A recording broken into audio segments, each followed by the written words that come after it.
Aude de Breuil. Bonjour Sandrine. Alors nous sommes ici dans les locaux de l'EPA Sénart pour des vœux filmés, car malgré la crise sanitaire, vous avez tenu à maintenir ce rendez-vous. Vous pouvez nous dire pourquoi ? Les vœux, c'est un moment exceptionnel. En théorie. Pour moi, et je crois pour l'ensemble de l'EPA Sénart, c'est vraiment d'abord un moment de convivialité où on rencontre nos partenaires élus, les services de l'État, les entreprises qui travaillent avec nous, les prestataires. C'est un moment d'échange, c'est un moment où on présente le bilan de l'année écoulée et puis notre ambition pour l'année à venir. Donc c'est un rendez-vous très important. Marilyn Pichery, la présidente du conseil d'administration, a souhaité elle aussi présenter ses vœux. On va l'écouter. Je souhaiterais vous présenter des vœux comme chaque année, mais évidemment cette année c'est différent, on ne peut pas faire de cérémonie. Mais il faut pour autant revenir vers vous pour vous souhaiter une année plus apaisée, une année plus calme, plus sereine, même si on le voit bien, ces jours-ci, l'année débute difficilement. On ne voit pas tellement les modifications par rapport à 2020.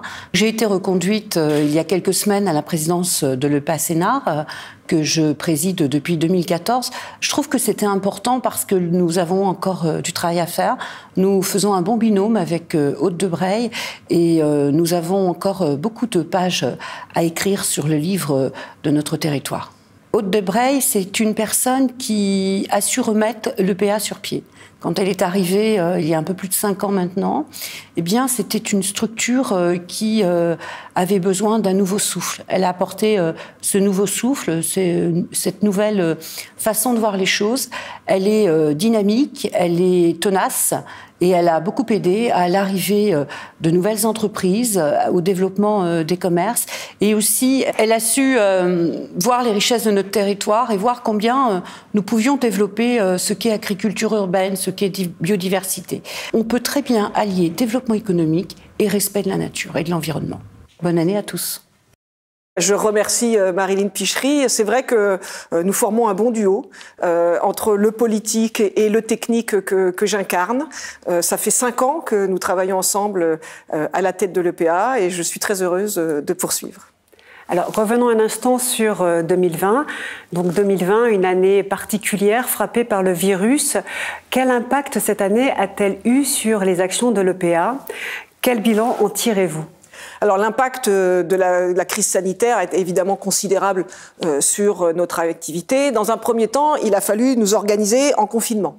Donc confiner toute l'équipe, nous mettre à travailler exclusivement à distance, autant dire que nous n'étions pas équipés pour le faire, garder le lien, changer nos pratiques de management, faire circuler l'information autrement. Voilà, nous avons expérimenté avec des bons enseignements, des périodes plus dures, et puis nous avons d'abord un travail de terrain. Alors, première conséquence majeure avec le confinement, l'arrêt de tous les chantiers. Donc, nous avions des chantiers un peu partout sur le territoire qui se sont subitement arrêtés le 17 mars avec le démarrage de ce confinement total.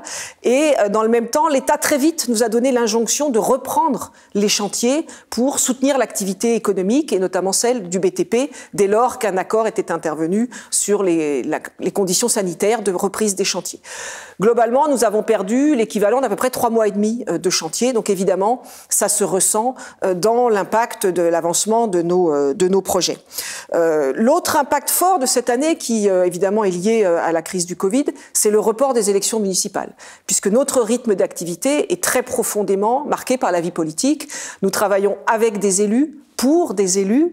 Et donc, lorsque les élections municipales sont reportées, lorsque l'agglomération est suspendue parce qu'elle n'a plus ses élus communautaires, évidemment, nous-mêmes, notre activité est en panne, est stoppée. Il n'y a pas eu de dépôt de permis de construire pendant une période. Il n'y a pas eu d'instruction de permis de construire. Et puis, les nouveaux élus, même ceux qui ont été élus dès le premier tour au mois de mars, voulaient légitimement que les projets soient réappropriés par leur équipe, prennent le temps d'être discutés.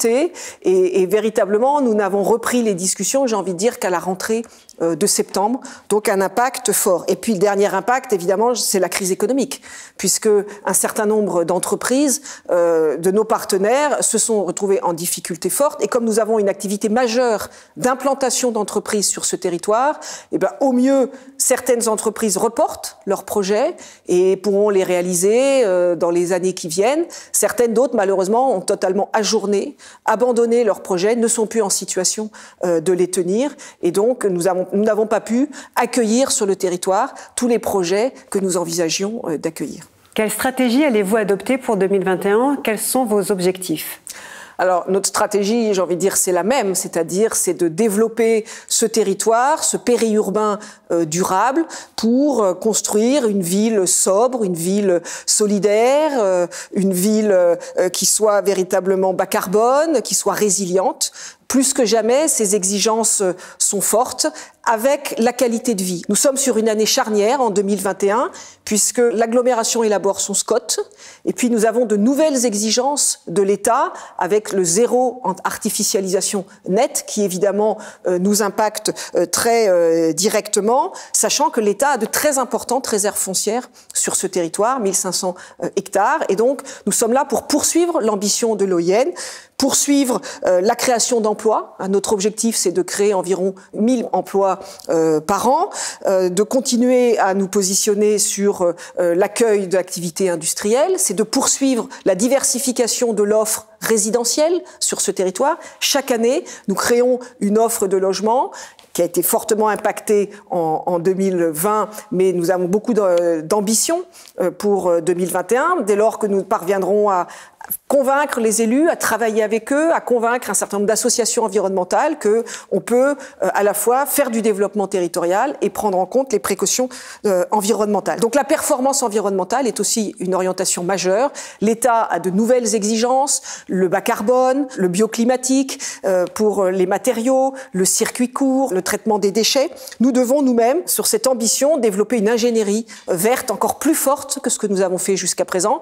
Nous avons rendu compte en 2020 de nos engagements avec un rapport sur le développement durable. Nous avons pu témoigner de notre contribution au plan climat de la collectivité, le PCAET. Nous devons évidemment poursuivre sur cette ambition, poursuivre les écoquartiers, prendre en compte la sobriété foncière dans nos aménagements et dans la conception même des projets pour valoriser au mieux et prendre en compte ce bien commun qu'est le foncier.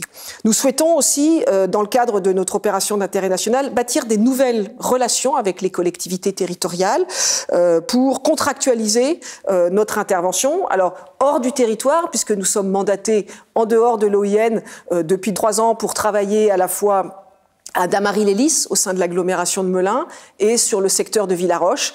Nous souhaitons que 2021 soit véritablement l'année de contractualisation de l'engagement de ces projets, et puis contractualiser avec les maires du territoire pour bâtir ensemble, avec l'agglomération, une véritable ambition pour cette nouvelle mandature.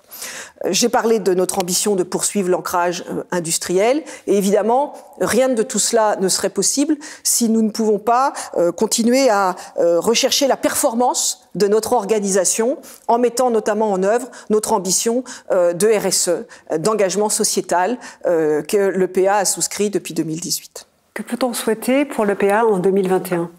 Eh bien, lui souhaiter du succès, encore plus de succès encore en 2020, parce que malgré les circonstances, nous avons eu de belles réalisations, et puis beaucoup de sérénité pour tous, pour chacun, une bonne santé pour chaque collaborateur de l'EPA, qui puisse trouver véritablement à s'épanouir, parce que ce territoire le mérite, et véritablement notre ambition d'œuvrer pour la qualité de vie et un territoire durable sont des ambitions extrêmement motivantes.